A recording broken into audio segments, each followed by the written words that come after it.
the end of year 2 is upon us, but the bridge from the offseason of year 2 to the beginning of year 3 will be something that they write about in the history books as poetic, epic, magnificent. Yes, all those descriptor words. So we're going to start with the transfer portal, right? We got to talk about who is entering the portal from these teams. That is the very first stage after you finish the season is, hey, what guys are you going to be able to get to stay? So let's start with Appalachian State and who they lost in the portal. They lost 3 starting offensive linemen to the portal. 2 of them graduated. So they're in a very rough spot. Left tackle, right tackle, and guard all enter the portal. They also lose their backup quarterback, who is a demon, like arm. He's kind of like Joe Milton, has the arm that can go crazy, doesn't have great accuracy, he's also not a great runner, doesn't have the legs that you're really looking for, and they're also losing a wide receiver. So for App State, it's not just about losing these guys to the portal, it's also that, hey, your entire starting offensive line needs to be replaced now. How are you going to do that? You'll see in once we get to the actual recruiting part of it, but they got pretty creative with it, and they came out of the other end looking pretty good. For the Coastal Carolina Chanticleers, they are losing a couple of guys, but nobody's super big. They are losing Jaquel Middlebrook, but he kind of fell out of favor with the coaching staff as the season went on. It's just, it's one of those things where it's like you brought him in the transfer portal. You thought he was going to be better. He just wasn't. Overall, Coastal not really too ravaged by the guys leaving. Obviously, you like some of them to stay. Larry Garfield is a pretty good player. But you're not going to be, too disappointed that they're gone. For Delaware, the big one is Jake Purnell. That is, I mean, we saw how important he was to the offense in year 1. Year 2, he wasn't exactly as big of a focal point because he couldn't stay on the field. He was constantly battling injury and just getting, nicks and bruises. Noah Vitko did a great job stepping up at that tight end spot, and you have to imagine that they'll be okay. They'll be able to weather the storm a little bit. The Blue Hens will. But it's just a tough loss because he was just such a mainstay for this offense. You really wanted to see him finish his career at Delaware, in Wilmington. But unfortunately, that is not going to be the case. For Jacksonville State, the big one that I wanted to talk about, because there's no longer a coach here, is Jordan Savage, running back. He was a absolute freshman phenom. He was a freshman All-American, one of the best returners in the country. He is entering the portal. He's got speed like you've never seen before. This is just a big name that I think you're going to want to pay attention to. See where he goes, because he will be a game breaker wherever he does decide to end up. As we move on to Louisiana, Lunge Winfield did decide to enter the portal, but Coach Engelman Kringermeyer was able to convince him to come back, so he didn't even get to that point this time. But they do lose Antonio Rockwell, who is their starting running back. That is going to be a tough loss, but even tougher loss, and one that is probably going to rock this team and their ability to be effective on the offensive side of the football, is starting right guard Noah Dunham. This guy is, as you can see, the 30th best player in the entire class, and that is for a reason. The guy is a high 80s overall. He is going to get better as well. He's only a sophomore. Like, this is going to be one of the most sought-after players in the portal, and for a Louisiana team that just really couldn't afford to lose him, they did. Other than that, you're not too many big losses, but Rockwell and Dunham are going to be your big ones that are going to be hard to replace for a team that's trying to compete in the Sun Belt with an inferior roster to some of the other teams that they have to compete against. For Middle Tennessee, it was really just one big guy, Cameron Lacey, their wide receiver 3 from last year. I mean, there's not much else to say. Like, they would have liked to keep him around. They were able to keep him from the portal during last cycle, but it kind of felt like they just never played the way that he wanted to. He just wanted more targets, more touches, and the way that Middle Tennessee operates, we see, they're a pretty heavy 50-50 split in terms of run and pass. Honestly, they probably run the ball more than they pass the ball. So you're never going to satisfy a player like that. There were some other guys that entered the portal, but this list is really the big names that you need to look out for, top 1,000 recruits that are going to be, sorely missed. For Nevada, it was really just CJ Hester. You lose a couple of quarterbacks, you do lose 2 running backs, but Hester was that backup running back behind Michael Ford. but not too many big losses there. For Ohio, it was just backup quarterback Michael Van Buren. I think that obviously you really aren't too worried about that, given the fact that Tim Carpenter played as well as he did, and he's got room to grow as well. You will see him continue to get better with offseason training as well. So you're not in a big position losing him. You're not going to be up in arms about that. But he's a really good player, so somebody's going to get lucky in the portal and get a guy who hasn't hit a ceiling yet. For Old Dominion, this is going to be tough, man. You lose Ty Jackson, Devin Roche, Zaquan Patterson, and you lose TJ Lott as well. Like these are guys that consistently stepped up and made plays for this defense. And we're really, even Howie Bates was a really good player, but are consistently big-time players for this Monarchs team. And Zaquan Patterson is one of the best players in the portal. He's 40th overall. This is, again, it's just going to be tough to really just manage the loss of these guys. You're talking about some of the best players on your team, on your roster, and you're trying to compete for a Sun Belt title. Will they be able to do so? We'll have to wait and see, but this is going to be tough to replace in the portal. For San Diego State, we just want to talk about Malachi Nelson. And as you can see already, I recorded this kind of halfway through the portal period. Malachi Nelson has decided to commit to LSU, so this will be his fifth school, I think. Fifth or sixth school in his college career. I've lost track at this point, but he played super well at San Diego State to the point where he is now a 4-star. He's the 19th best player in the entire class. I thought that maybe there was a chance that he followed the slug to Stillwater, but not even in the top 8. Like, just did not want to play with him at all. And then when you talk about San Jose State, Pierre Hippenhammer was a 4-star defensive tackle they brought in. He's a really fun player that looks like he's going to be going to San Diego State. But like this was, they're gone now, so it's not a huge deal, but he was a fun player that they brought in last year. I think he was the most prized recruit in that class. They do lose him. Again, Coach Carly's no longer there. Coach Booth is no longer at San Diego State. It doesn't really matter too much. Toledo is losing Julius Torrance and the big one, Jonathan Paylor. This kid won the Heisman and is somehow the 119th overall player in the portal. We saw what he was able to do with an offense that threw the ball a lot, and he is going to be a very coveted player in the portal because of that. It really comes down to where he wants to play his ball. He's from North Carolina originally. Maybe he wants to go closer to home. Maybe he wants to follow his coach, Cam King, to Notre Dame. We will see what happens there, but that is a big one in the portal. Talking about UMass, no more Coach Koss, but they did have some big guys enter the portal. Obviously, their backup quarterback, A.J. Hairston, but Vakari Swain is one of the best corners in the MAC, if not the best corner in the MAC. He enters the portal, and so does Demarion Albrecht. That is another big entrance to the portal. He's just a really good backup running back for somebody that needs depth. And then Utah State is out 3 quarterbacks. Three quarterbacks. Sorry, I lost my train of thought there. Out 3 quarterbacks, and we have no idea who the starting quarterback is going to be for that team next year. And to be honest with you, I don't know if Coach Eric Taylor knows who's going to be the starting quarterback for that team next year. It is most people's favorite time of year. It is National Signing Day Part 2. We already had Part 1 after the regular season, but this is when recruiting classes get finalized. The portal gets all hashed out. We're going to take a look individually at all 18 recruiting classes, see how they stack up, see where they rank. So 13th overall is the Notre Dame Fighting Irish and Coach Cam King. It's going to be weird talking about Notre Dame in this way, but let's take a look at their class. Bringing in Jamari Johnson, tight end out of Oregon. He was the number 22 player overall in the transfer portal. Noah Dunham, the offensive guard from Louisiana, takes his talents to South Bend, Indiana. Daniel Bray transfers to Notre Dame as well. Eugene Brooks. Tyrell Owen, this kid is unbelievable. If you look at his caps, you look at his ability as a freshman coming from Michigan, this kid is legit. He is absolutely somebody that you have to worry about. Nitro Tuggle transferring in from Purdue. Actually, I think he's in Indiana at this point.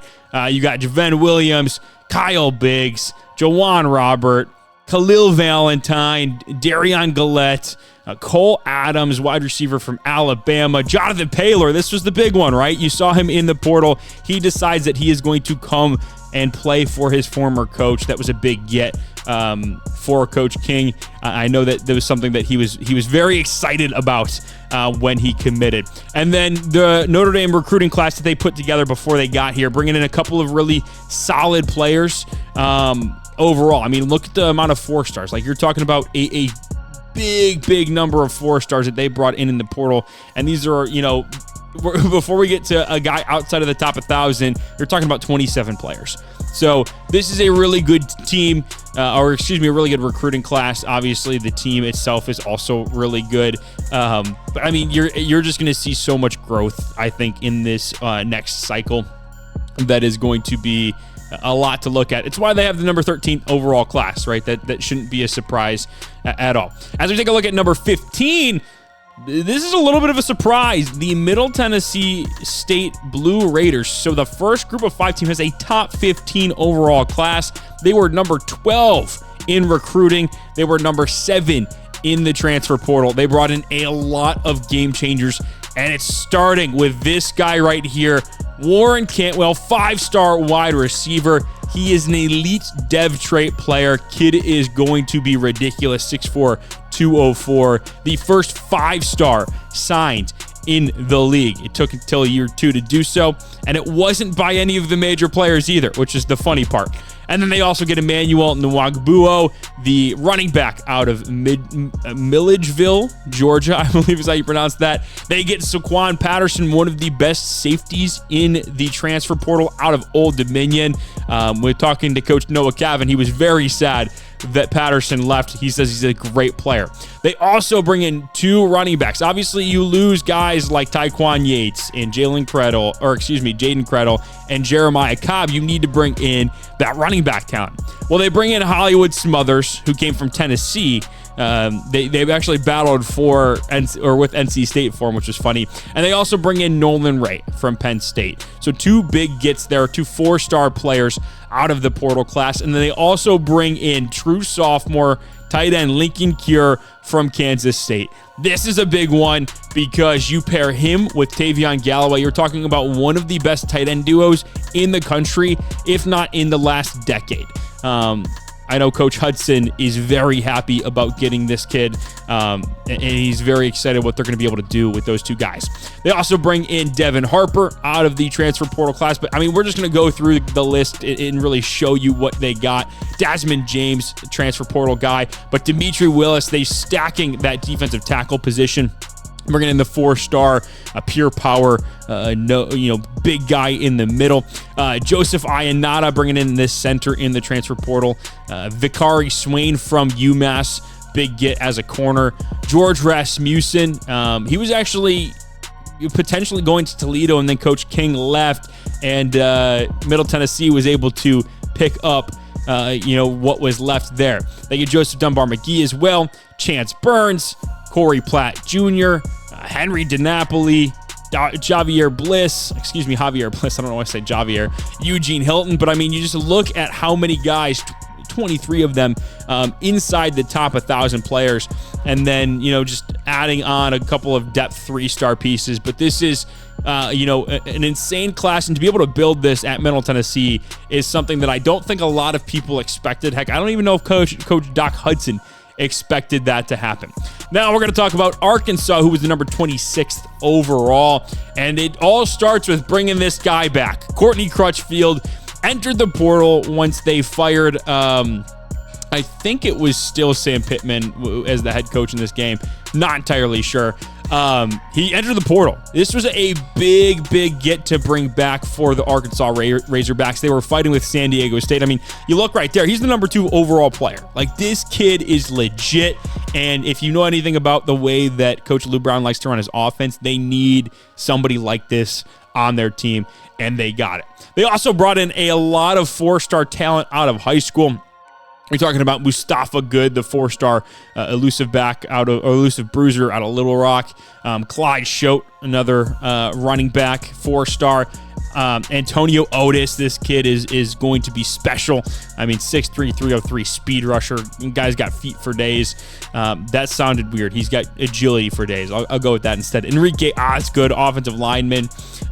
Chris Bracey's going to be a fun player as a safety to bring in. Jalen Dupree, Cordell Merling, Jeremiah Colbert in the portal as well. But, they did a really good job of stacking some talent late in this cycle. Obviously, as a 79 overall, there was some work to be done, and shout out Coach Brown for getting some good players in there before the end of the cycle.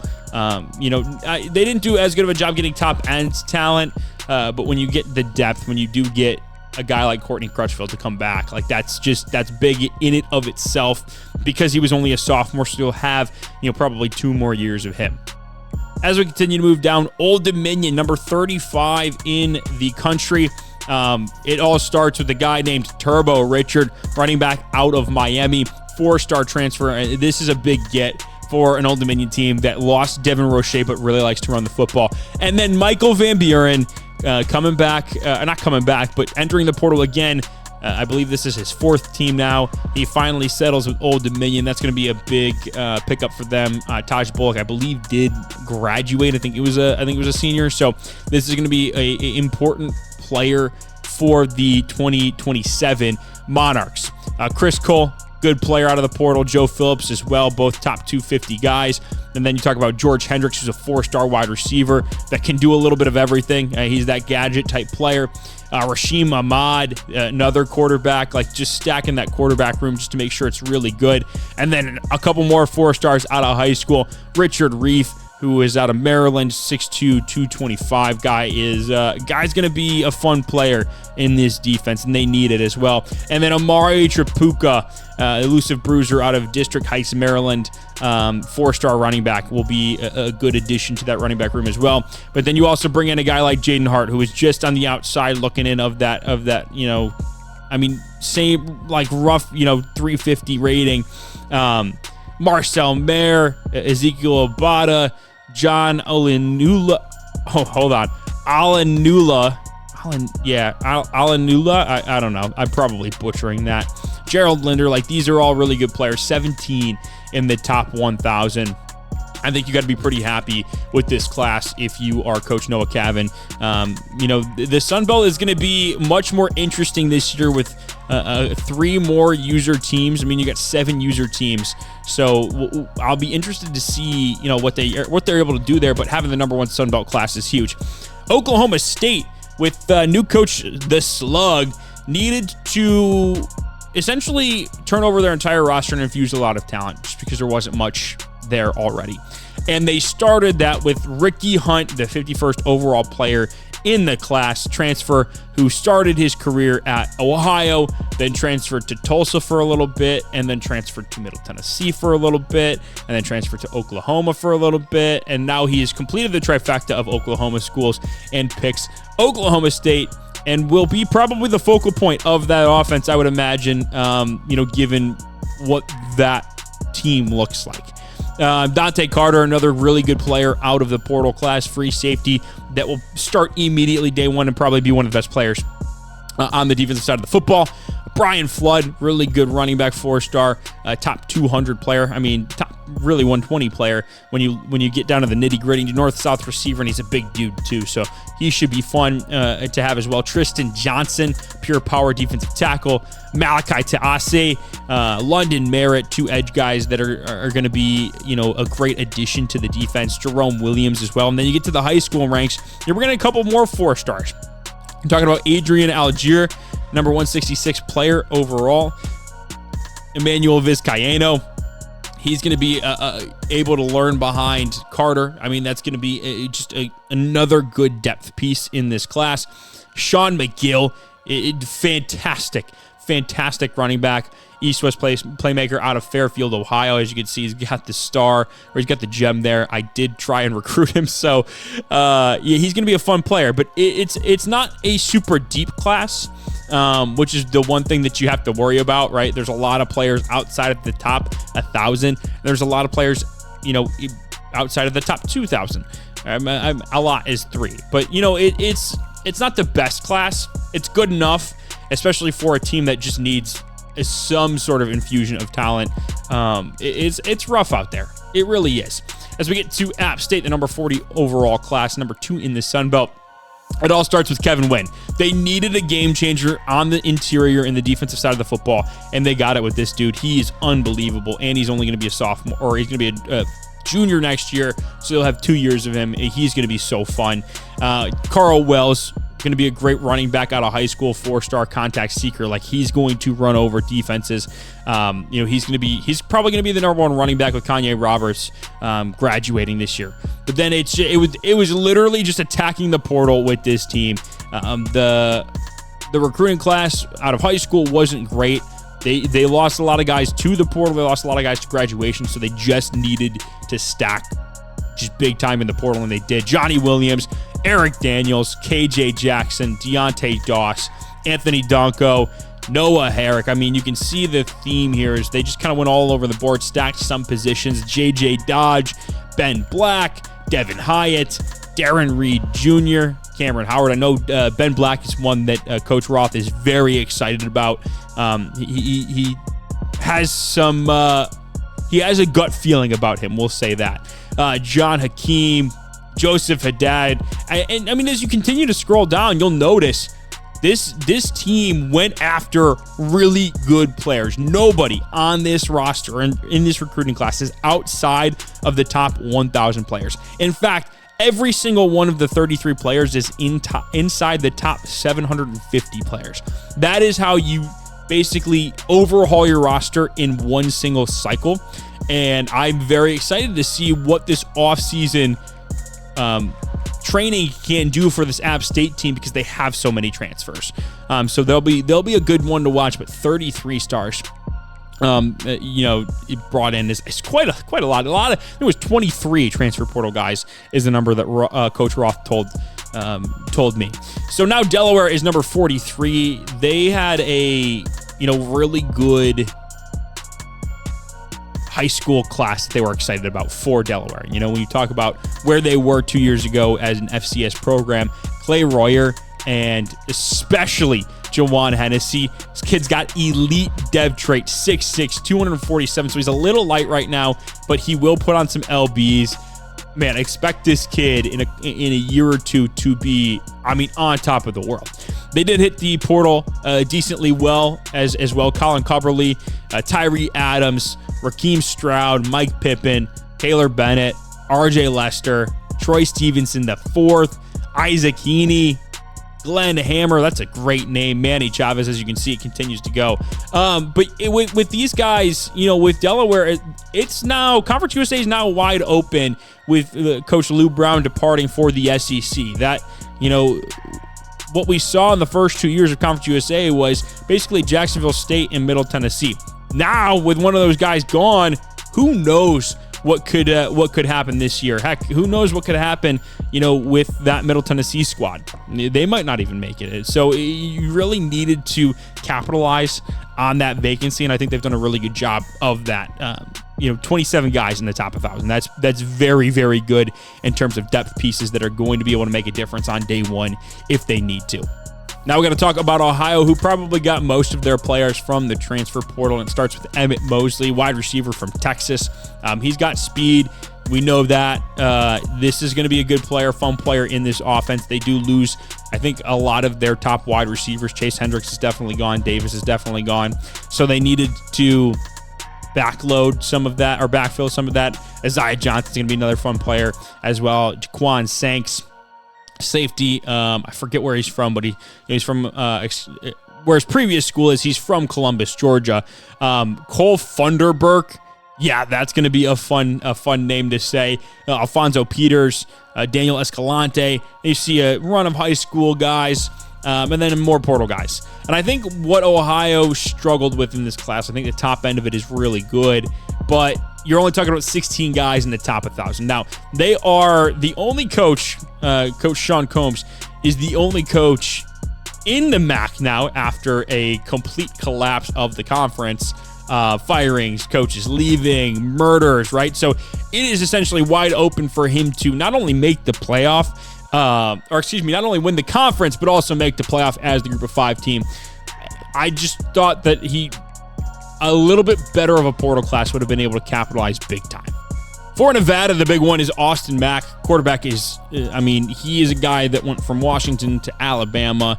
He is a Kalen DeBoer recruit. Like, this kid has all of the talent. He's a top 100 dude in this class. And he, as you can see, 6'6", 236. Like, kid can sling the rock. It's just about, finding a place that he can actually do it. And we've seen Nevada this year really go on a tear, play some really good football, won their last 9 games. And I think that this program is on the up and up, with the Mountain West being down to him and Coach Taylor. The conference is wide open, and I feel like, we'd be remiss to not have Nevada power rated kind of towards the top of that conference. Class is pretty solid. Like, you're talking about the 8 best guys in this class being from the transfer portal. Like, these are going to be good instant impact players. All of them top 500 players as well. So you're looking at guys that are going to play right away. And then you also see guys like Fetu Taofea, Jamie Durant, Nick Lambo, Martin Avila. Like, these are also players that could step up day one if they need to. The depth of this class was really solid as well. 21 players in the top 1,000. And then they also, fill out this class really well, got 29 overall. So that's something that you're always looking for as well, just because we saw it with San Jose State this year. Like, guys were in there so often that they were just kind of getting knocked around. The wear and tear was killing them. So they did a really good job of filling out the rest of the class. For Louisiana, it's kind of the opposite. Only 21 players in this class. They do hit with 2 4-star recruits out of high school, and Cam Lamborn and George Capers, 2 players that I think Cajuns fans should be very excited about. But DeJuan Lane is probably the best player in this class, 114 overall, 3-star transfer at the strong safety position, will start immediately. But you're talking about a bunch of just really solid 3-star players elsewhere. In terms of the depth, we just mentioned it, not great.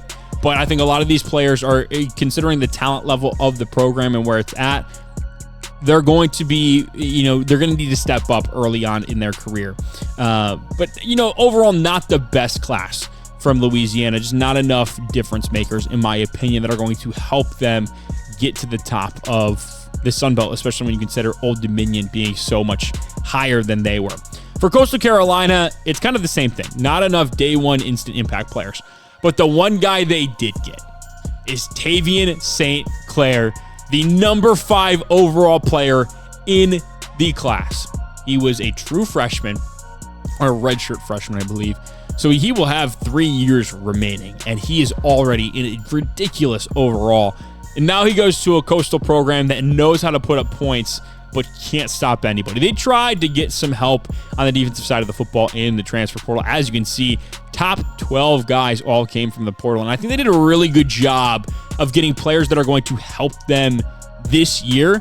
But the freshmen in high school, the high school recruiting has just not been good enough at this program. They've had to rely on the portal, and it's kind of hurt them when it comes to the cornerback position. As you can see, 1 great corner, and then 1 good corner. It's a 3-star corner. And then 3 2-star cornerbacks because they could not find anything else. Like, this is where this program's at, having to go for 2-star players. But I think the top of this class and all of the transfer portal impact guys that Coach Goon got early, like, this is, I don't know if this is the year for them, but it has the feeling of, okay, next year is the year, because a lot of these guys, while there are some juniors in here, we're talking about underclassmen that are going to develop. Probably, I think 7 of the 12 transfers that he brought in are underclassmen. Like, that's huge, especially when your high school recruiting has not been great. That's huge for building the program. Western Kentucky is 58th overall. Corey Milliner is their best player, really. When you talk about their best players, the transfer portal guys at the top were the big ones, and it was a little bit of sprinkle on some guys that are going to be seniors next year, but also some underclassmen as well. We mentioned Milliner, Jordan Ross, defensive end. Like, Samu Tamu Pana Pepe, who is 6'3", 383 pounds. Good luck running on the inside on that guy.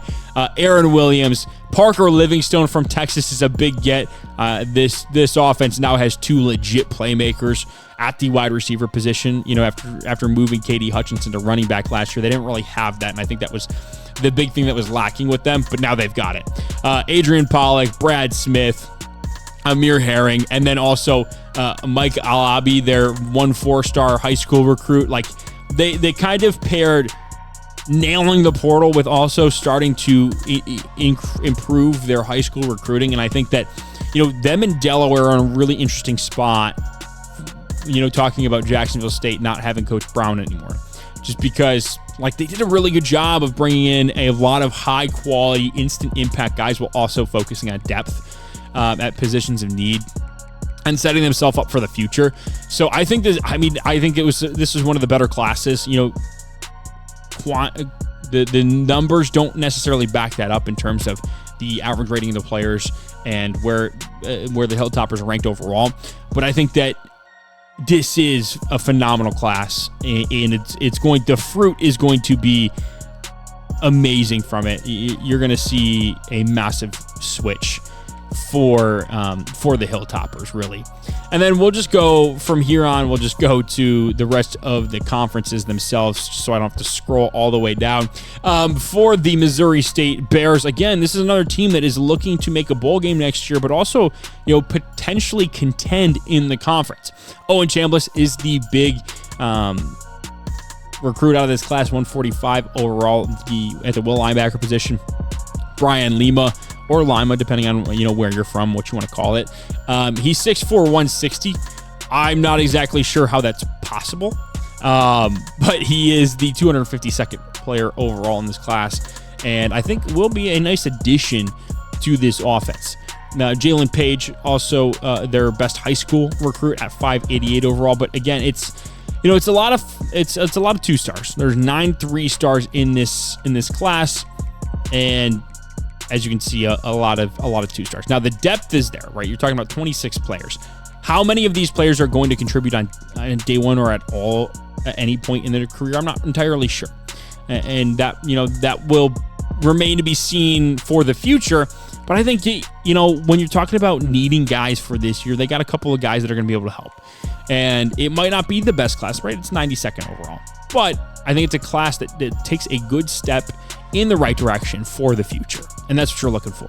For Kansas and Coach Crowley, it is about trying to get as many guys into this program as possible. As you can see, they went 2-10 last year. There's just not a ton of talent on this roster. And so it was, hey, what can we do in the portal to really make these guys better?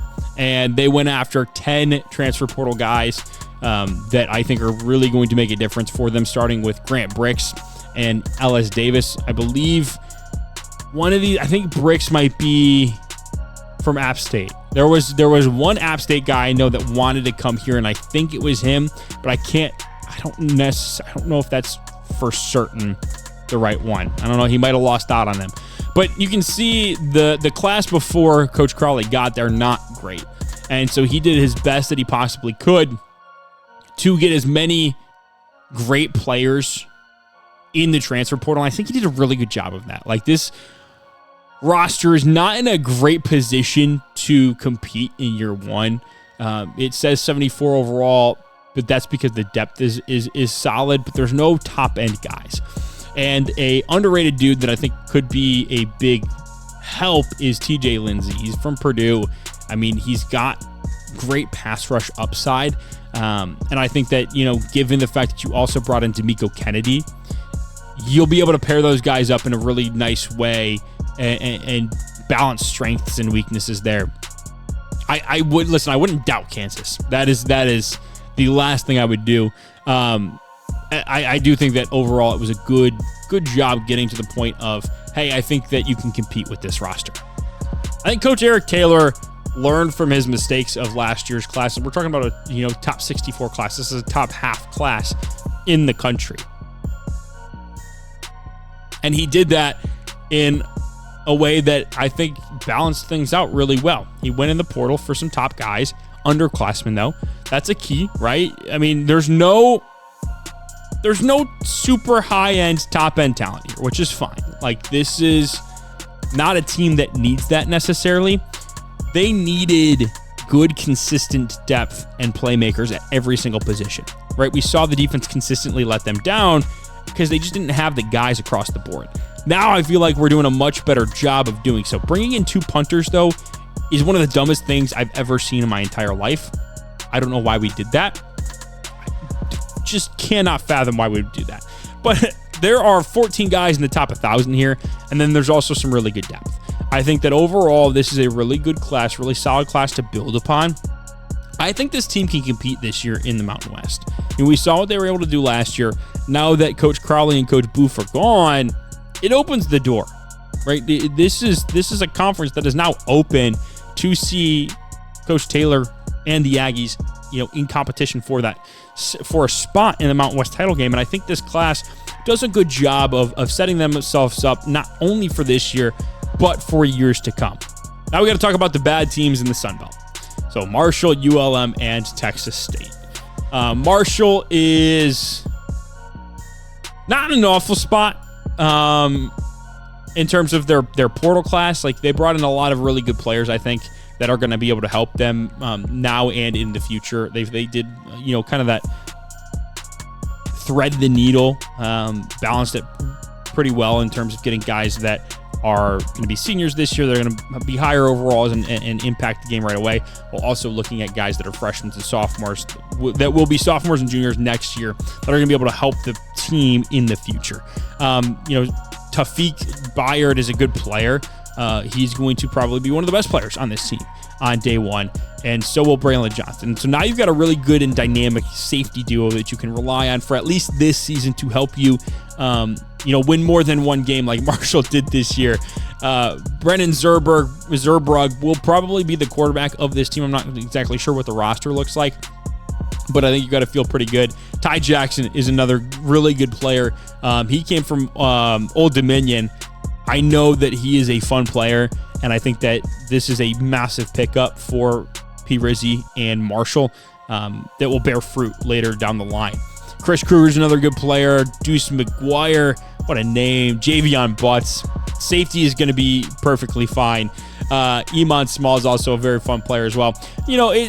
There's a lot of 2-stars and 1-stars here, right? I mean, that's kind of what Marshall was as a program before P. Rizzi. So there's not much he was able to do. I think, given his limited amount of time, he did a good job building out this class and adding players that are going to help him this year, help him next year, and really build this program up.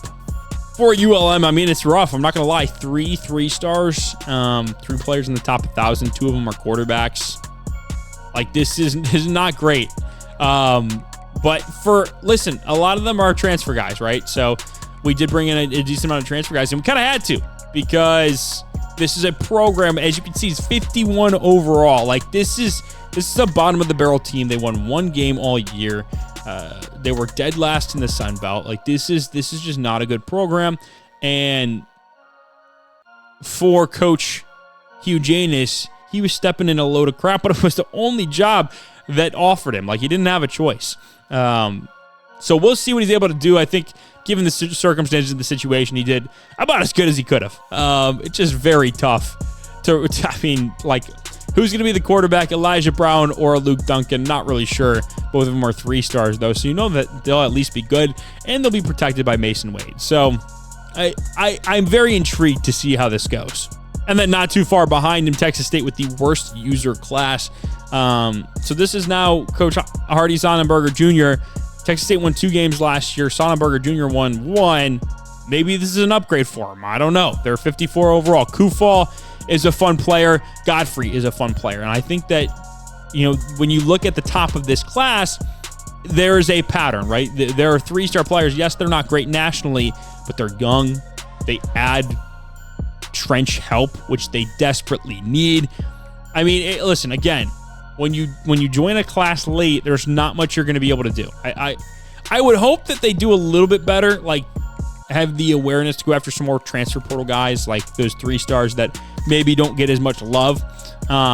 I mean, this is a bad class for a bad team, and I would imagine that Sonnenberger gets fired again. Like, this is going to be rough. I think I'd be shocked if they won a game this year. They might be able to beat an FCS opponent, but I don't even know about that. That is all the recruiting classes from everybody in the league. So we've touched all of the bases there.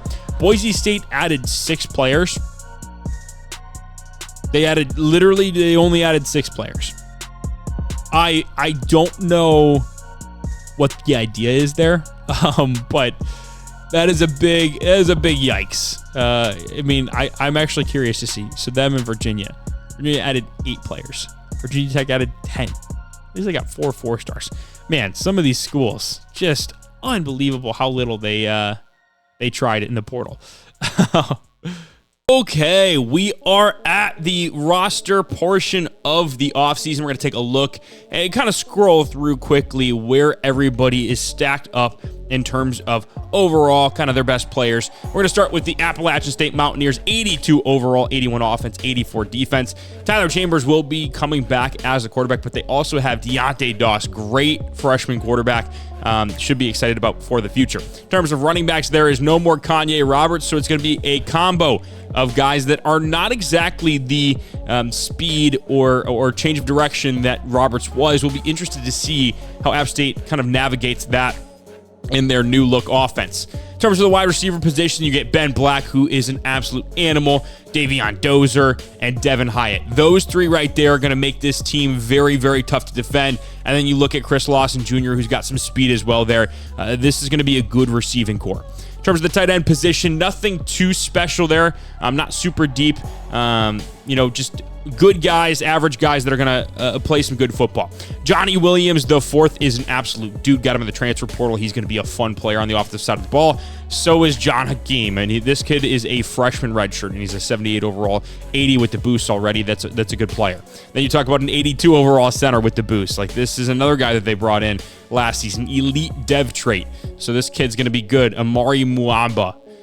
That's another 80 overall in Jamison Riggs. Like, that's a really good player. And then also their other tackle that they brought in the transfer portal, Donko, is a dude as well. So you got 80s across the board on the offensive line. No excuse to be able to protect Chambers. Talking about the defensive side of the ball now, Darren Reed Jr., 84 overall. He's going to be a very, very good player in the Sun Belt. On the right edge, it's going to be Eric Daniels. So no true speed guys on the edge for App State. That'll be interesting given how much the quarterbacks get involved in the Sun Belt and how often they roll out of the pocket. We'll be interested to see how they manage with not much speed on the edge. In terms of the defensive tackle, obviously Kevin Wynn is a dog. He's an 89 overall. Just absolute animal, and he's only a junior too. So you got this year and next year, he's going to wreak havoc. And then just some really solid depth. Noah Herrick is a great number 2. Even Spencer Wiggins can come in there and make a couple of plays. In terms of the Sam linebacker, it's Brayshawn Littlejohn. This dude has been everywhere all the time. We know how good of a player he is. The Mike position is Shaquille Bland. This guy is phenomenal. He's a sophomore.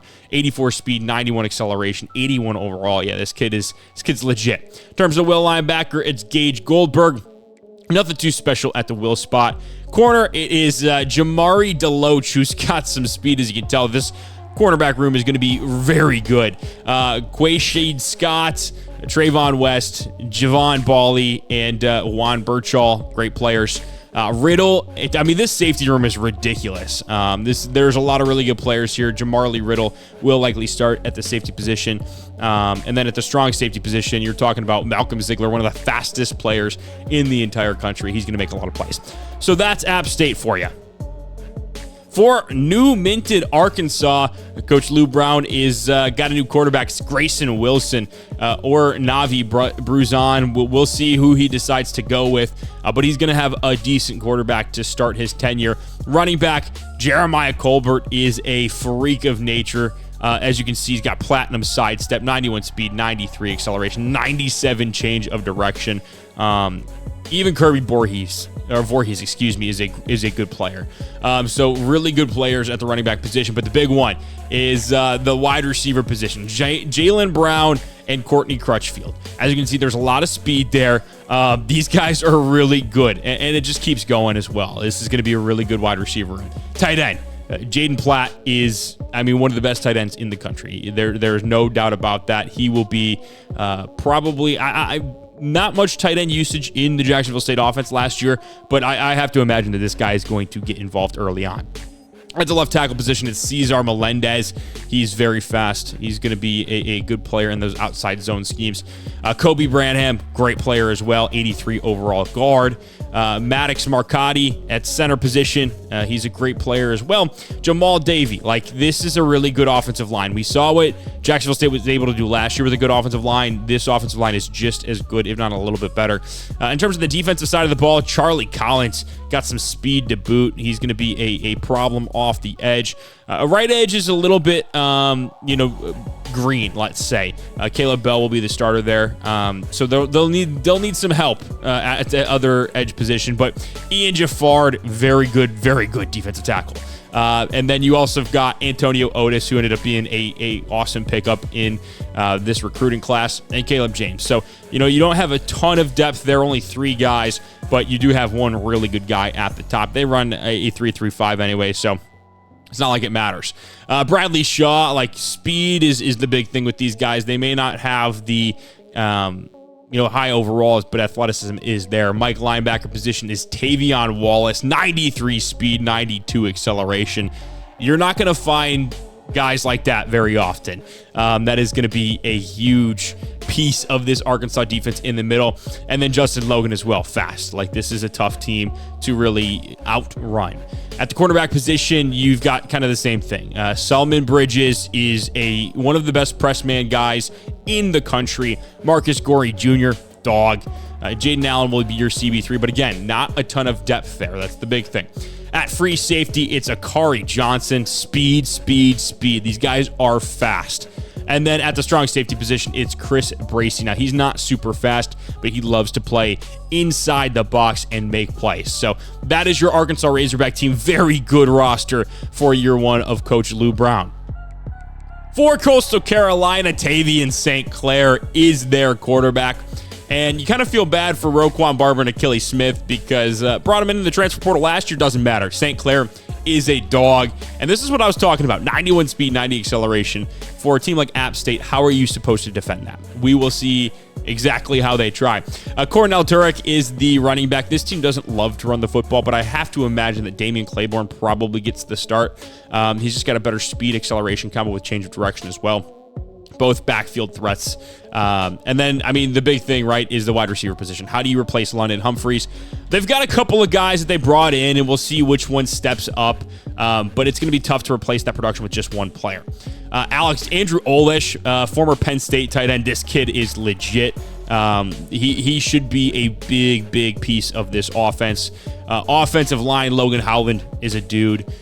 Alexander Deuced, 80 overall. Landon Hatchett, 80 overall. Luke Dalton is 78. He was another portal guy that they brought in. And then Tanner Morley. This offensive line is legit. There should be no problems throwing the football for Coastal Carolina. The offense has never been the problem for them. And this year, it's going to be even more of a strength. At the defensive end position, it is Ezra Odinjor. Again, these are the guys that need to step up. Jeff Brady Ford. You got Elhad Fall. I probably didn't say that right. Justin Benton. These guys need to step up because the defense just hasn't been good enough. Simple as that. The defense has not been good enough. Jay Sean Cooper will be the Sam. Mike linebacker is not good. You should just be living in nickel and just have sub linebackers out there. This is a tough spot to be in, but you at least have Miles Graham, who's a really good player and will be probably the green dot on the defensive side of the football. In terms of the cornerback position, Nick Rudd Johnson is their CB1. It's not a great room.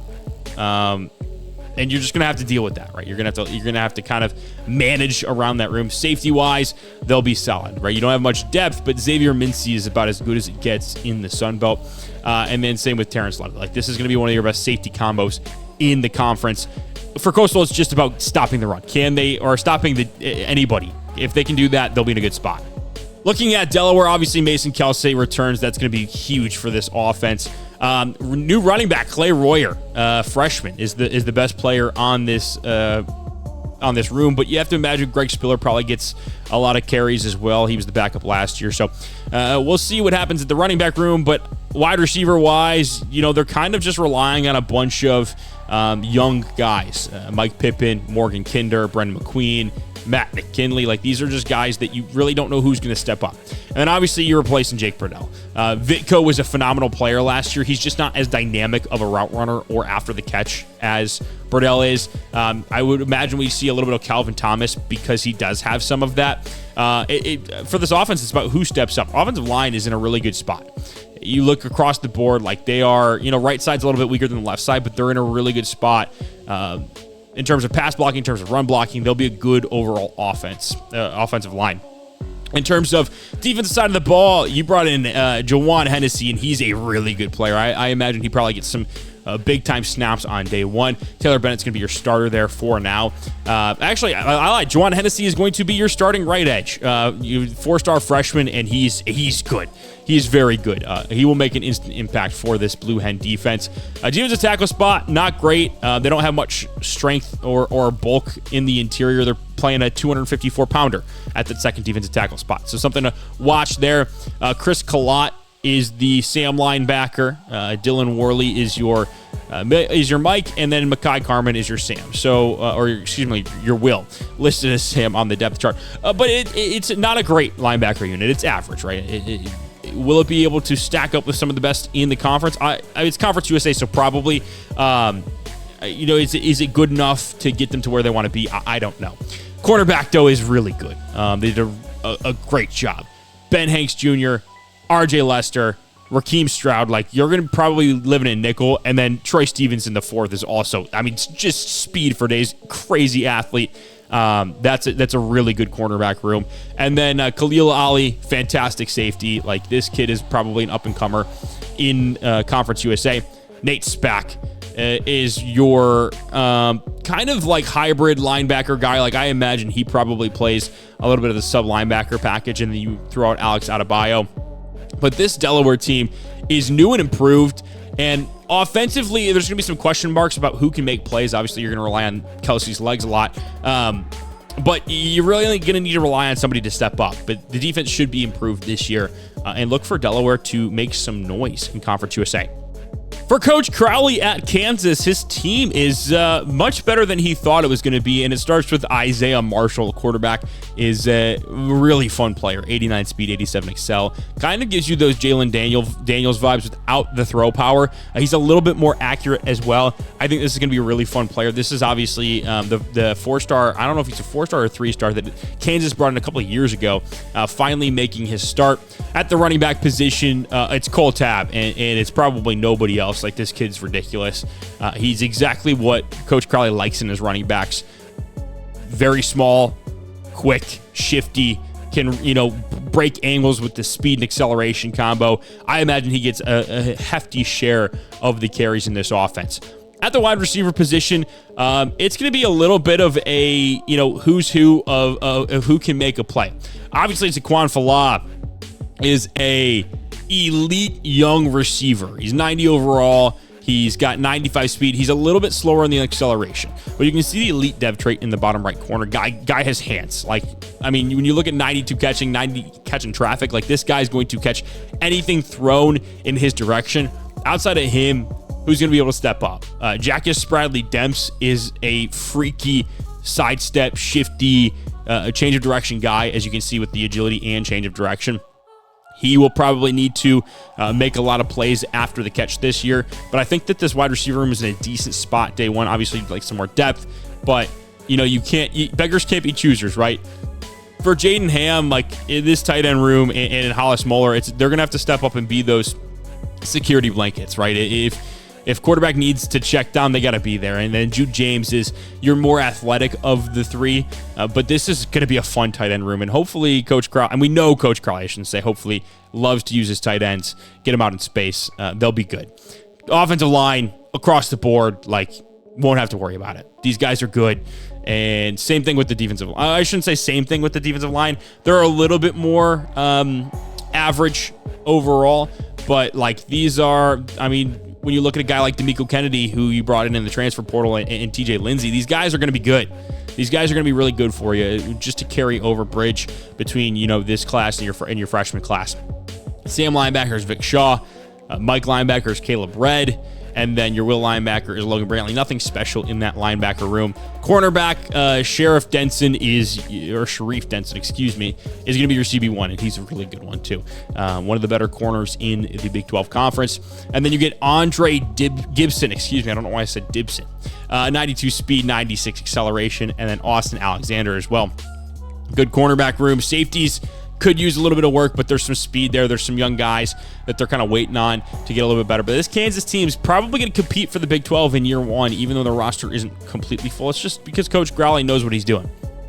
It's lunchtime, baby. Yep, that's right. Lunch is back for Louisiana, and he's going to carry this team about as far as he possibly can. Running back, it's CJ Hester, who they brought in the portal, and Cam Whitehair, who is... I'm interested to see how he develops from last year to this year. It was a 4-star that they brought in year one of coaching him with Kringleberry. We'll see how he develops this year, but it should be a fun 1-2 punch, kind of like they had last year. At the wide receiver position, it is Russell Babineau. Guy's got speed, but outside of that, they don't have much athleticism in this room. So I'm very interested to see kind of where this room goes outside of Babineau. And then at the tight end position, it's Kordovich. He was an All-American last year. I imagine he's going to be a big part of the offense this year. As you can see, he is a very, very fast tight end. So he creates some matchup problems, especially at 6'4", 230.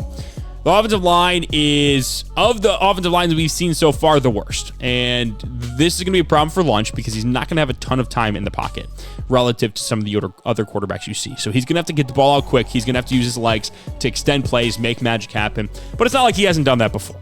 In terms of the edge positions, Ashley Williams and Levon Simons are going to be your two guys. And then the defensive tackle position is awful. They're super young, underdeveloped. Like, this is not going to be a good group. I'm worried about this defense a little bit, especially up front. But Jaden Osbury is going to do the best he can to keep everything intact. He will be your probably green dot player. He's a very fun one. George Capers, he's a freshman. This is a 4-star guy that you're going to have to rely on immediately to make plays.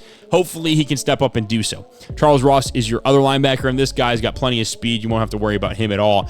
He will be hawking dudes down, no problem. Quarterback position is not very fast, and this is kind of the worry with them. They're also not very high overalls. Will they be able to stop anybody? I'm not entirely sure that they will. And it's going to cause Louisiana to be in a lot of shootouts like they were last year, and that's just not sustainable for this team.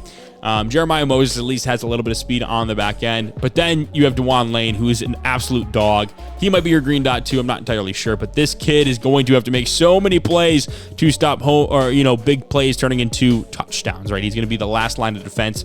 It's super important that he plays up to his standards. Coach P. Rizzi takes over a Marshall team that's a 65 overall. They went 1-11 last year. We're not going to sugarcoat it. They're not very good. Brendan Zerbrug is their quarterback this season. And then the running back position is just a whole lot of nobodies that are looking to make a name for themselves. I'm not going to say much about them because, frankly, I don't know much about them. At the wide receiver position, you do have a couple of playmakers like Bennett Saturday. He's got some speed. I think that Keaton Kubeka could be a very good player as well. But you just need somebody to make, step up and make plays. And that's going to be a tough thing to do, with a team that's just not very good. Tight end is probably going to be your best player, except he's a blocker, pure blocker archetype, Tracy Stevens. Maybe you need Rhett McGrew to step up. I really don't know what this offense is going to do. We saw the Bowling Green offense struggle mightily at times. I imagine it's probably going to be the same for Marshall this year. Offensive line, though, is overall pretty solid. Like, left tackle is a gaping hole for them, but elsewhere they have 4 spots really covered up pretty well. Your edge positions are Lundberg and Jackson, and they're pretty solid, especially for Sunbelt standards. Like, they may be able to compete with this defense. Like, front 7 is not really a problem for them. You got Daniel Harris. I mean, you got Ty Jackson, who they got in the portal, is a freaking good player. He will be your green dot guy. He will make a lot of plays. He'll need to make a lot of plays. And then Chantrell Anderson. Where you kind of start to fall off is the secondary. I don't know who on here is going to be able to line up against who App State has and make any plays. I really don't. At least you have a guy like Braylon Johnson in the secondary in the back end that can help, like we said with Louisiana, mitigate the big plays from turning into disasters. Again, Tawfiq Bayard is also a really good player. So they did a good job in the portal getting guys that could help immediately, but it's more of a worry about, okay, these are Band-Aid guys at positions that the safety's not going to help you stop a slant, right? And if your cornerback can't cover, what are you going to do? So I'm very interested to see how well this Marshall team plays overall. Given the fact that PRSC struggled at Bowling Green on offense, and there's not really any offensive playmakers this time around, I think the defense is better, and we know that his defense plays well if given the opportunity to actually have good starting field positions. So I think that they can win a couple of games, but I don't think there's going to be any real threat for Marshall this season. For Middle Tennessee State, it is Julian Duggar coming back as the quarterback. He got a tad bit better. He's an 84 overall. Now, in terms of the running back position, remember they had to replace a lot of different guys. They went out and got Nolan Ray and Hollywood Smothers to replace Jeremiah Cobb, Jaden Krettel, and Tyquan Yates.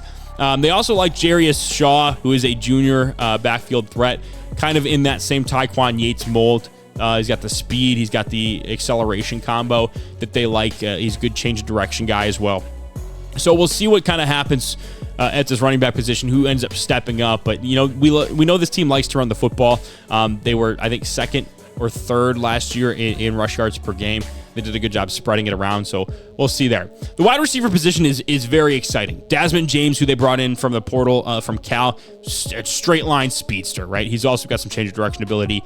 And then you also talk about Jalen Mbakwe. These two guys are going to be the primary focus at the wide receiver position, but you also brought in a guy like Eugene Hilton and your freshman 5-star wide receiver, Warren Cantwell, who can go up and get it.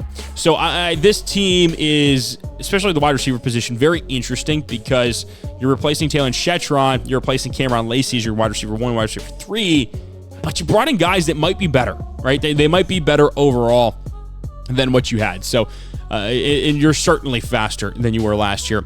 At the tight end position, home run in Lincoln Kier. You now have Lincoln Kier and Tavion Galloway. Coach Hudson did say that he wanted to go more two tight sets, and bringing in a guy like Lincoln Kier allows him to do that because both of them are only juniors. You're going to be seeing this for 2 years in Murfreesboro, so they're very excited about being able to bring him in. Offensive line is a little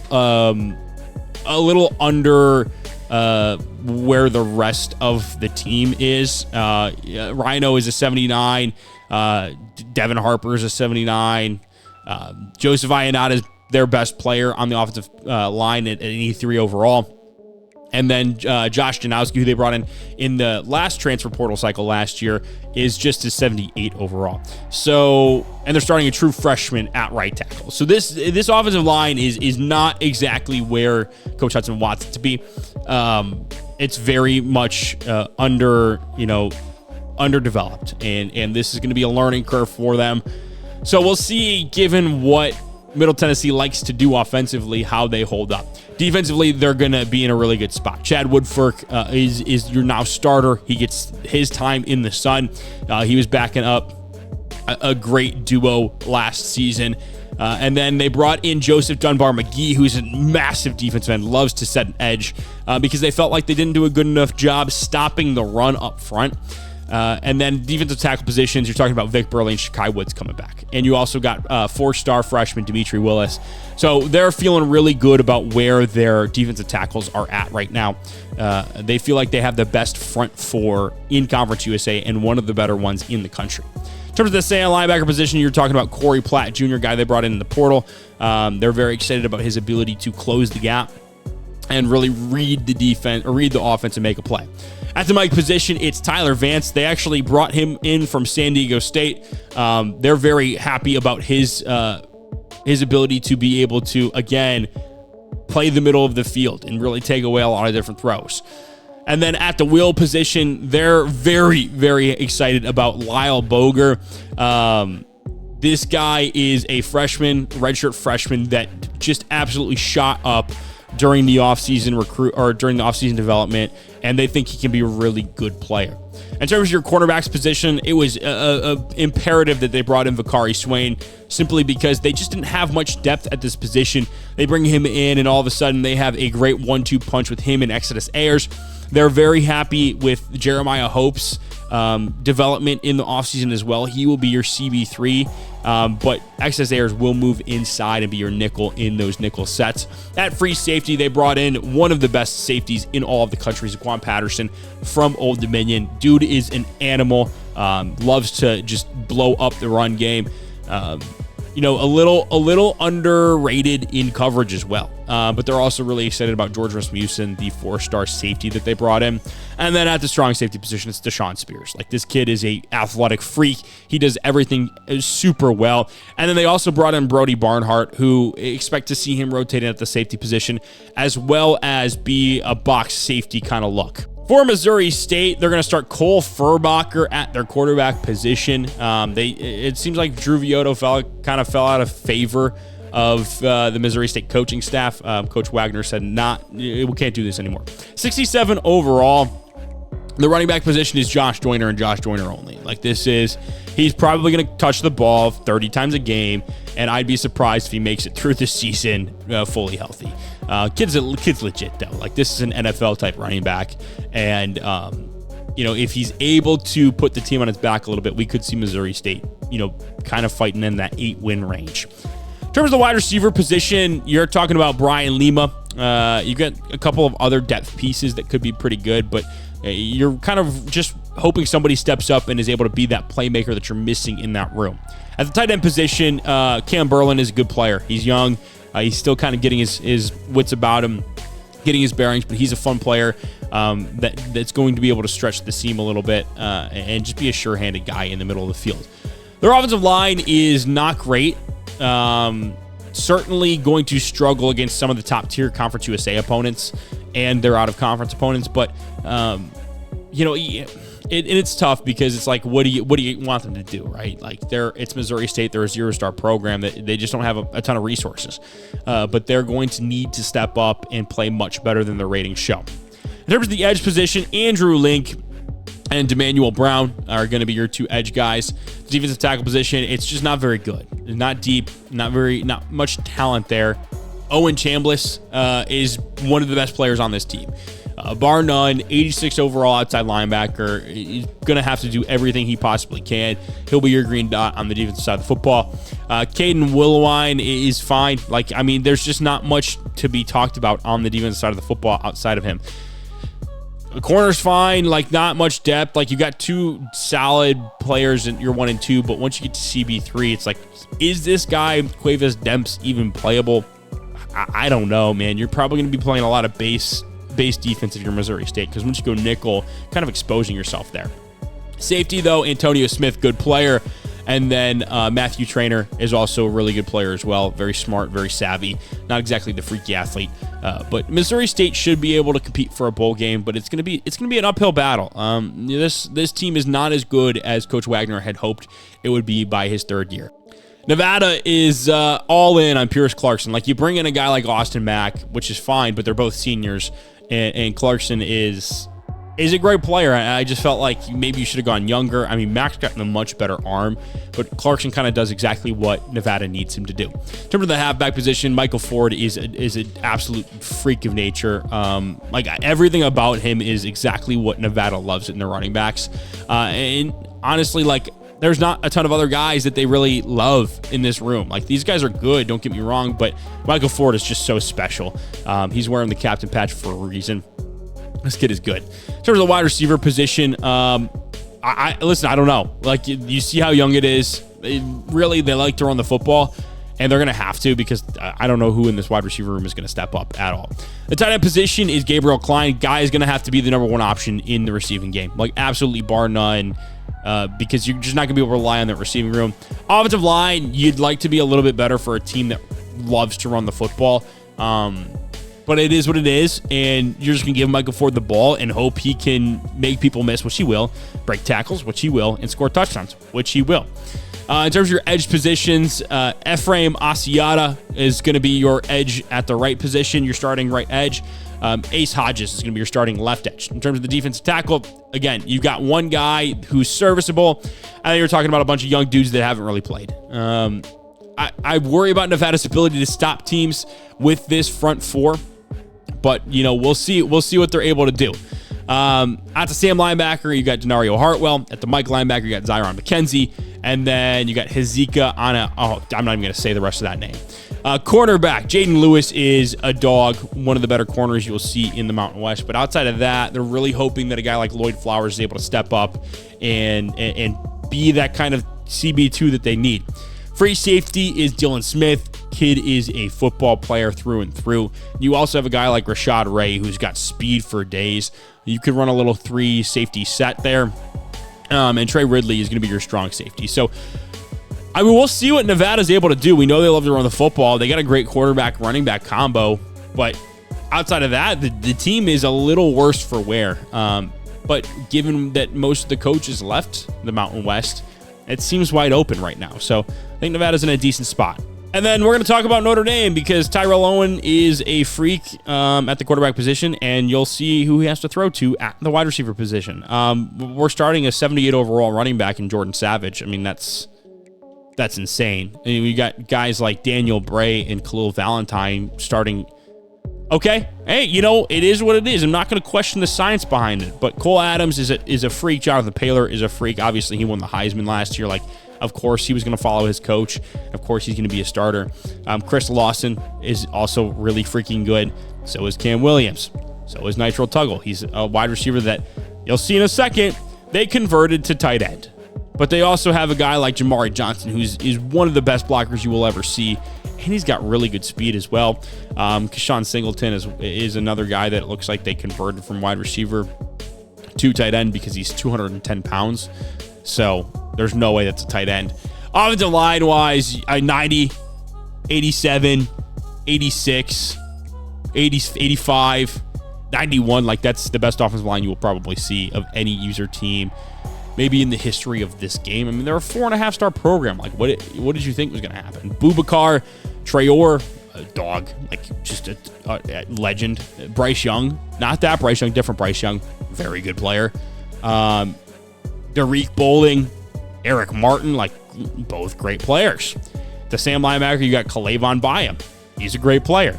The Mike position, you've got Kingston Villiamuasa. He's a fun player. He's a very fun player. And, listen, he's got a 93 play rec. This guy's going to be able to see any BS that you're spewing. And then if he gets hurt, they also have Darian Gillette, who's got 98 strength. He's also fast. At the will position, you've got Keanu Kia. Fast. Play rec. Corner. Bruce Costanzo's got 99 speed, 99 acceleration, and 99 agility. He's got hips that are butter. This kid is unreal. As are their other cornerbacks. There are 97 overall for a reason. Free safety. Ben Minich. 98 speed, 95 acceleration. Strong safety. Adam Schuler. 91 speed, 93 acceleration. If Notre Dame does not win, if Coach King does not win the national championship this year, it will be one of the biggest chokes in the history of sports. This team is set up day one to win a national championship. It's ridiculous how good this team is. He shouldn't lose a game all year. That's how good this team is. Ohio is bringing back Tim Carpenter. Yeah, that's right. Timmy, and this kid... 94, are you kidding me? Yeah, Ohio's going to be a problem. They're going to be a big-time problem. At the running back position, it's Jace Clarizio. He's got some speed as well. Wide receiver is really what matters, though. Emmett Mosley, they brought in the portal. He's very fun. Isaiah Johnson, also very fun. This is just a really good team. There's nothing else to say about it. Just a really good team, especially at the skill positions. Mason Williams is just the best tight end in the conference. Very good. Offensive line is not as good as you would like to see for the best team in the MAC, but it'll be good enough. It'll be good enough. It's young across the front. They need to step up and be really good players. In terms of the edge positions, Antoine Tucker, he's a very fun player. And then you got Cole Funderburk at the other side. Defensive tackle, it's Francis Baru, and then it's not much else. So, it'll be interesting to see kind of how that second spot opens up. Jason Kelly and Jack Habert are going to be your two linebackers in the Sam and Mike spot, and then your will be Ryan Matheny. Cornerback will be pretty good. Dylan Phelps and Christian Bodnar are, good players. And then you got Tony Mathis as your CB3. So they'll be solid in that nickel look. DJ Walker has turned into a phenomenal player. 90 speed, 94 acceleration. Yeah, this guy's legit. And then they got Jaquan Sanks, who is also a really good player at the other safety position. So not much depth on this team, but they look primed and ready to go for another MAC title run. Hopefully they win it this year, trying to get that rough taste out of their mouth. Oklahoma State and Jake Wakefield is going to be their starting quarterback, or maybe House Hedgney. You can see the 93 speed, 91 acceleration with 95 throw power. I imagine that he probably gets to start at some point. In terms of your running back, you're talking about Caleb Hicks and Ricky Hunt Jr. being the 1-2 punch. If you need some speed, Sean McGill, East-West playmaker out of Fairfield, Ohio. Very fun player. I mean, both these guys are freshmen. They're outside of their top two. So maybe the bright future ahead for this team. Kobe Foreman is going to be your best wide receiver in this room. But other than that, you're going to have to hope somebody steps up and becomes a really good player. At the tight end spot, Josh Ford is going to be, and we know that San Diego State likes to use Tyson Chavez last year. Josh Ford is going to be your new Tyson Chavez. He's fast. He's much faster than Chavez was, so he'll be a great piece in this offense. Offensive line is pretty solid across the board. Not too many standouts, but not too many low pieces either. Kyron Dubhan is going to be a beast off the edge for this team, and then so is Lennon Merritt. They got two really good edge rushers, and Merritt, obviously, you can see sophomore, so really young as well. And then there are two defensive tackles, and they also brought in Adrian Algier, very good as well, 84 and 80 overall. They'll be able to play in that base set, be able to go a little bit lighter in the secondary in the linebacker room, and be able to hold their own. The same position, it's Carlavion Young. That's a fun name. Carlvion. I don't know, man. Sometimes I don't know how you say some of these names. At the Mike position, you got Dakota Gadosh. He's a very fast player as well. He's going to make a lot of plays. And then at the will position, it's Ike Esenwune. I didn't say that right at all. Your top two corners are pretty good, Taylor Starling and Eric Fletcher. Fletcher is very fast as well. Outside of that, you don't have anybody. So I don't really know what this defense is going to play. Maybe you move a safety and put him at the cornerback position, and they've got the guys to do that. Emmanuel Vizcaino probably could. David Kabongo definitely could, but you have Dante Carter, who is just one of the best players in the entire country, and he's going to get some postseason honors, I'm sure of it. And then at the other safety spot, you got Jeremy Cook, who's a very solid player in his own. I think Oklahoma State is in a really good spot to compete year one, and I know they're going to be going for that crown. I just don't know if the roster is well-rounded enough to be in that spot. Michael Van Buren will be the starting quarterback for Old Dominion as Taj Bullock is gone, and Van Buren probably does exactly what Old Dominion wants him to do, right? We saw Bullock be a lethal with his legs. Van Buren's got every capability to do that as well. The running back position, no more Devin Roche, so they're going to be relying on Turbo Richard, the transfer from Miami, and Jaden Hart as well. Both should be really good players. Not quite sure if they're going to be up to Roche's standards, though. At the wide receiver position, it's Tank Hawkins. He's the only guy you need to know. He is going to win the Heisman this year. That is what I've been told. That is the inside scoop. He's that good. But even when you talk about Ishmael Cisse and Trey Brown, this wide receiver room is going to be very fun. And I would imagine Van Buren has a good time throwing to them. Tight end's not very good. The room is not great. And offensive line has been a struggle for this team as well. We'll see how they're able to hold up. Dom Elmore is going to be your right edge. Johnny Cano is going to be your left edge. So those are actually swapped. Cano will be your right, and the other guy will be your left. I've already forgot what his name was. Jashir Whittington and Rodney Sharp are going to be your two defensive tackles. Again, not great depth in this room. Whittington's a pretty good player, but you need somebody else to step up. Joe Phillips, a dog. He's going to be making a ton of plays for this defense. We know that. We know Carmichael Glass, I mean, he was an All-American last year. Like, this guy's going to be so good. And don't forget about the guy that they brought in, Richard Reef.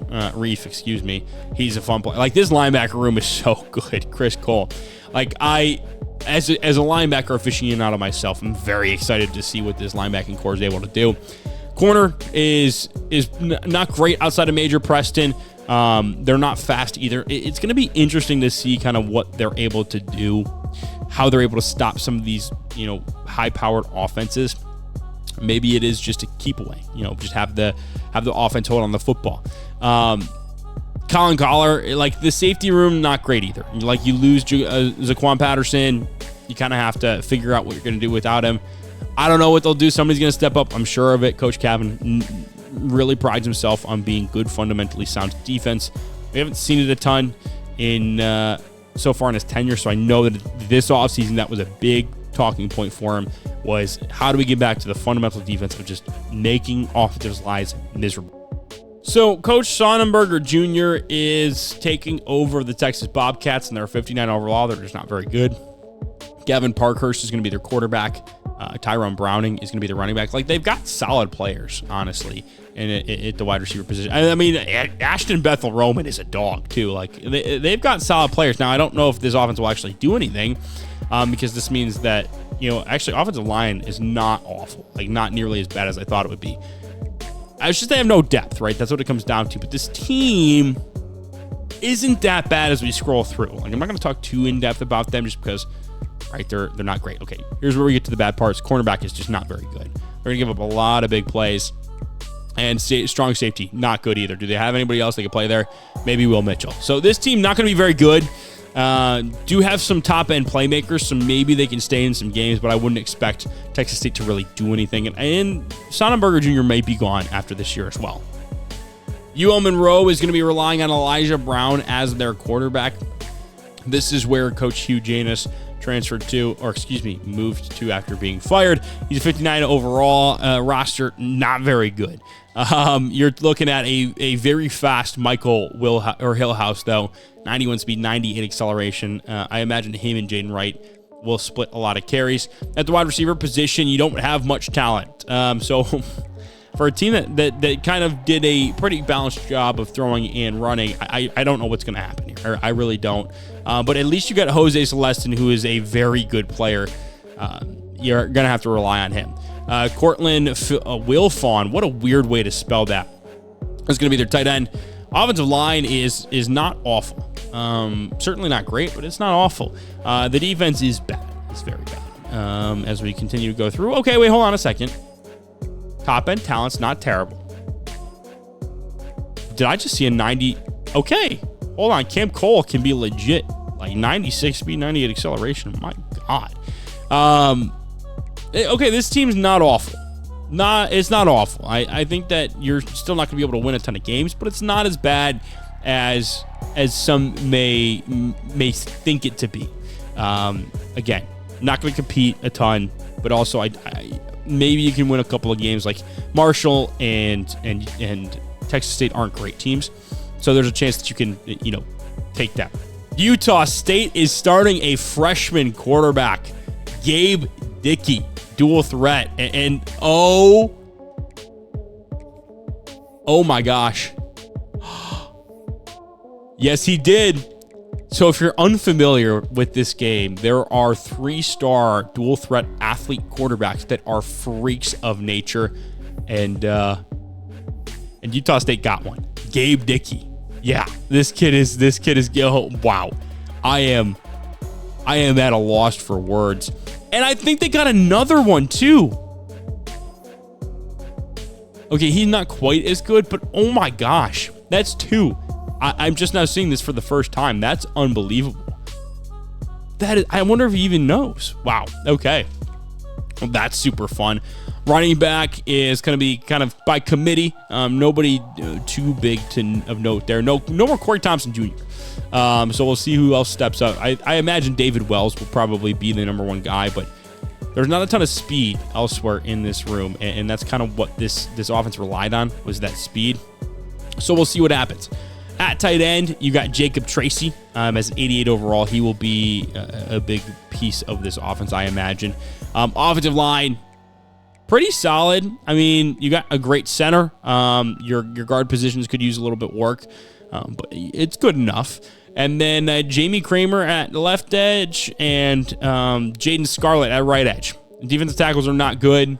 Your Sam is Rico Osgood, so yeah, he's good. We'll give it to him. Sean Rugamba? Yeah, that's how you say it. Rugamba will be a fun player in the middle of this defense. And then at the will position will be Louis Gibbs, who's a thumper. He likes to lay the wood. That's right. Cornerback. Oh, my God. Wow, this is a bad cornerback room. Yikes. Yeah, it is, a lot of points are going to be given up by this defense. I can feel it.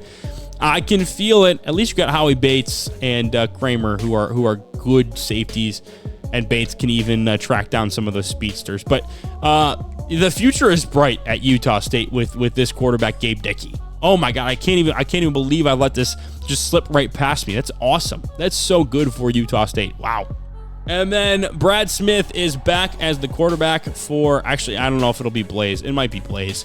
Blaze finished the season last year for the Hilltoppers. He may be back at that starting spot again this year. But this is a much improved Western Kentucky team. Running back wise, they're probably not going to run the ball a ton, if we're being honest.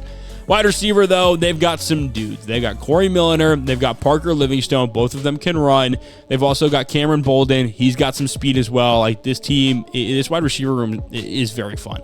It'll be good. Tight end, you got Walter Matthews, who is a very, very, I mean, look at these. He's 82 speed, 92 acceleration, gritty possession, and is also a beast blocker. That's a very fun player. And then you also got Hayden Hansen, who's also a gritty possession guy. Not quite as fast, but also just as good of a blocker. Those two tight ends are awesome. Offensive line is pretty hit or miss. Left guard is your best spot with Amir Herring.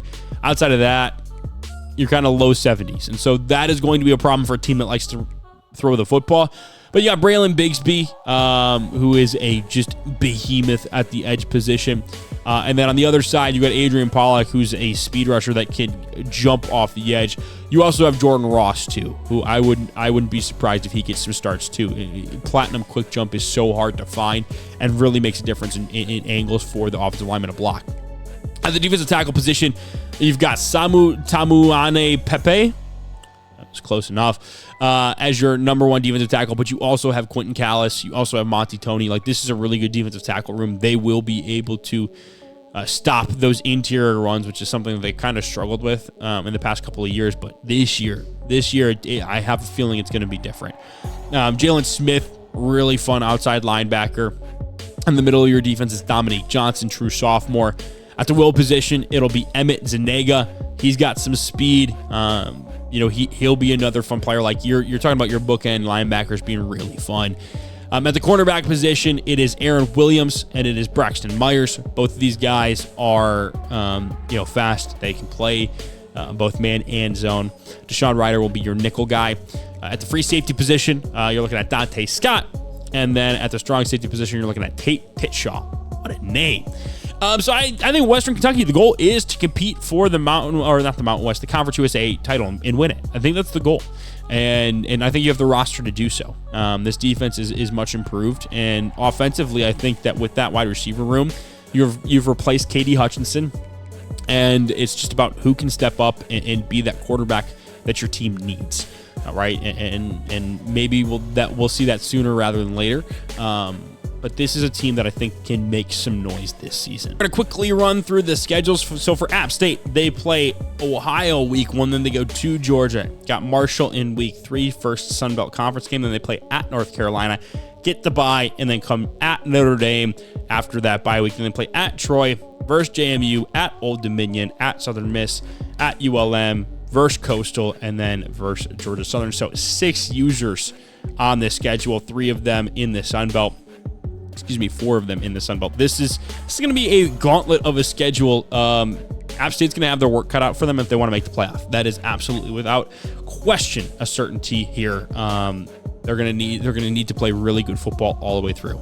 For Arkansas, they've got Oklahoma State in the good old-fashioned Big 12, former Big 12 matchup. Then they play Notre Dame, then at Middle Tennessee, and then Ohio. So just a loaded non-conference for this team. I mean, all of these teams are expected to at least compete in their conference. Obviously, Notre Dame is independent, but they've got one of the best teams in the country. And then being in the SEC and the only team in the SEC, they've got just 8 conference games after that. So, they had to get all their Easter games in early on, but this is going to be a gauntlet of a schedule as well. You have ranked teams out the wazoo, and Middle Tennessee probably should be ranked if we're being honest. For Coastal Carolina, they go Central Michigan, Mississippi State, UCF. Then they play Old Dominion. So these are all conference games. Old Dominion, ULM, Louisiana, and App State as their 4 user conference games. But they also play at Kansas in week 6. That should be a really fun one. Also, Mississippi State being 6th is insane to me. We will slide past it. They also play at Georgia Southern, against Troy, against South Alabama, and then at Georgia State. For Delaware, they've got Tulane, Marshall, Oklahoma State, and FIU in their out-of-conference. So not too bad. They wanted to play a home-and-home with Tulane. They got that home-and-home. Playing Marshall, that should be an easy W for them. Going to Oklahoma State will probably be a bit tough. Then they play at FIU for their Conference USA opener. And then they have a bye, and they play at home again. So I think this is now 3 years in a row that Middle Tennessee has played at Delaware. Don't ask me how that happened. It just did. And then they're at Louisiana Tech, home against Western Kentucky, and then they play at Missouri State. Then they got Liberty, Kennesaw State, Jacksonville State before finishing the year off at Kansas State, as they've already decided Conference USA positioning at this point. For Kansas, they start out at Notre Dame. This is going to be a big test for Coach Crowley and this new upstart Jayhawks program against one of the behemoths in college football in Notre Dame. Then they play Old Dominion in week 2, and then they start right into Big 12 play. They've got Texas Tech, they've got BYU, they've got West Virginia, all on the road. 4 of their first 5 games on the road, but that does set up nicely for the back half of the schedule for visits on recruiting, but also for a Big 12 and playoff push. You go you play Coastal Carolina in that week 6 game. Again, no buys until week 12. It's just kind of ridiculous. And then they play at Oklahoma State the week following, but then they finish it out with against Kansas State, at Cincinnati, against UCF, at home against Arizona, and then at TCU. So a little bit of an imbalanced schedule here, but I think that if you're talking about Big 12, you got pretty much everybody you wanted to control your own destiny if you're Kansas. And if you're able to win those games, you're talking about putting yourself in a great position to be in Arlington for the Big 12 title game. Louisiana is going to start their season against Utah State. We saw this game played at Utah or in Logan last year. Now it's being played in Lafayette, a little home and home. The Tylenol Bowl is what we're going to call that one. And they play at South Alabama in their second week of the year, starting off already with conference action. Then they play at SMU, home against Texas State and Coach Hardy Sonnenberger Jr. Then they have a bye week. Then they play at Louisiana Tech versus Southern Miss. Then they get their good old-fashioned battle for the boot against ULM. And then they play at home against Coastal Carolina. They go to James Madison. They go to Arkansas State. And then they play at home against Oregon State. And then go to Marshall. So if you are looking at Louisiana's schedule and thinking that this team should be in the Sun Belt title game, I wouldn't blame you. Why? Because they avoid Old Dominion, they avoid App State. If you beat Coastal Carolina and handle your other games against CPUs, you are in the conference title without a doubt. And this schedule sets up perfectly for Louisiana to be able to do that. For Marshall, they play week 1 against Toledo. This is a really good Toledo team. Obviously, Coach Cam King did a great job making that team into what it is, and they start the season off ranked 18th. So Marshall has the opportunity to welcome a top 25 team in week 1 and pull off an upset and put themselves on a trajectory this season that would shock the world. Then they go to Delaware week 2, then they go to App State week 3. Those are probably 2 losses if I were to imagine. Then they play at home against Georgia Southern. They play at home against Texas State. I mean, we're talking about 5 straight home games. At home against Troy, at home against ULM, at home against Bowling Green, playing against his old team. Wow, P. Rizzy. Pulling no punches there. Then they got the bye week. Then they've got Georgia State. They've got at UCLA, at Old Dominion, and then at home against Louisiana. So finishing out the season, tough opponents. They play 3 of the top 4 users in the Sun Belt. That is a brutal beat for them. Talking about Middle Tennessee State now. They're starting at Michigan yet again. There's some personal vendetta here for Coach Doc Hudson. I'm not sure what it is, but he desperately wants to beat Michigan yet again. Then they go to Ohio. They play at home against Arkansas. 3 top 25 teams back to back to back. Then they start conference play at home against Sam Houston. And then they're back on the road yet again at Old Dominion, at Delaware, and then at home against Western Kentucky. So we're talking about 5 user opponents in the first 7 weeks. Yeah, if you wanted some time to get your feet underneath you, you got none of it. Fortunately, though, the back half of the schedule is set up nicely for them to go on a little bit of run if they're able to come out of this first half of the schedule unscathed. Now, it's a big if because there's a lot of really good teams that they have to play. But, you should be in a good spot if you're able to do so. For Missouri State, it's Nevada week 1. They want Missouri again week 2. Almost beat them last year. Want another shot at them. Then they go to UL Monroe at home against New Mexico State and Kennesaw State. And they're on the road yet again for Western Kentucky and Sam Houston. Take the bye. Then get 2 back-to-back home games against Delaware and Texas State. Then they finish the season with 3 straight road games. Not great for recruiting at Jacksonville State, at FIU, at Liberty. Tough schedule for Missouri State there. For Nevada, like we just saw, they're at Missouri State, but then they're playing more Conference USA opponents. They go to Western Kentucky. Then they're at Texas State for week 3. They're hosting Air Force in their first Mountain West game. And then we got the big user versus user battle in the Mountain West, taking on Utah State in Logan. Home against Fresno, at Boise, at USC, at Hawaii bye week, at San Jose State, home against Colorado State, and then finish the year off for the Cannon. To the Battle of Nevada. That was a rough English sentence. I'm sorry, guys. For Notre Dame, they've got Kansas, Arkansas, and Miami to start the year. And then they go to Oklahoma State. So 3 of their first 4 games are on the road. Then they're at home against Duke, at home against App State. This is going to be a fun one. If App State's able to pull off this upset, they've got to feel really good about their chances to be the Group of 5 representative. Then they're at home against USC. Coach Cam King with a chance to get some redemption on the team that beat him in the national title game last year. Bye week. And then they got Navy, Syracuse, Clemson, Boston College, and Stanford to finish the year out. For Ohio, it's App State, Middle Tennessee, Florida State, and Arkansas. Their first 4 weeks of the season, getting all their out-of-conference games out of the way. 3 of them user games. And then because they're the only team left in the MAC right now, because Coach Koss decided he was going to kill somebody, it is smooth sailing to a conference title. And if you're able to win 2 of these games, talking about App State, especially App State and Middle Tennessee, because they're a group of 5 teams you're going to be competing against for that final spot, they're putting themselves in a really good position to be the group of 5 representative. But obviously it gives these 2 teams a chance to upend them as well. So, we got to take both of those into account. Very tough schedule to start. That definitely tails off for Ohio. Oklahoma State is starting it out strong with Arkansas. Then they go bye. And they go at home for 5 straight games. Delaware, Notre Dame, BYU, Kansas. Then they go on the road for 3 straight. West Virginia, TCU, Colorado, who's now ranked. Then they're at home against Cincinnati, at Kansas State, and then at home again against Iowa State. So, again, this is you have all of the chips in front of you. The best teams in this conference are on your schedule. Can you beat them? If you can, you'll be playing in Arlington. Old Dominion's got Louisville. Wonder why. Then he goes to Kansas, has a bye week, then plays at Coastal Carolina to start the Sun Belt season. Then plays at home against Middle Tennessee. And he goes to James Madison, at home against Arkansas State, at Troy, at home against App State, at home against Georgia Southern, at home against Georgia State, at home against Marshall. It's 4 of them in a row, and then goes to Colorado to finish out the season. For Texas State, they start out at Rutgers, then they got FCS Midwest, then they go to, or they're at home, against Nevada. They go to Lafayette, they go to Huntington, West Virginia. They stay at home for the battle against ULM, then they go to Georgia State. They're at home against Southern Miss. They're at Arkansas State, and they're at Missouri State before taking a bye week and then going to James Madison and finishing out the year at home against South Alabama. Again, if you are Texas State looking at this, you play the other 2 worst teams in the conference and then Louisiana. You do not play the 3 best teams in the conference. That is a blessing because, you have to imagine that if it was, given the 59 overall, this team would be put in the dirt multiple times over. For UL Monroe, got to go back to Buffalo. It's the team that fired you. You got to go back and knock them out, give them a two-piece.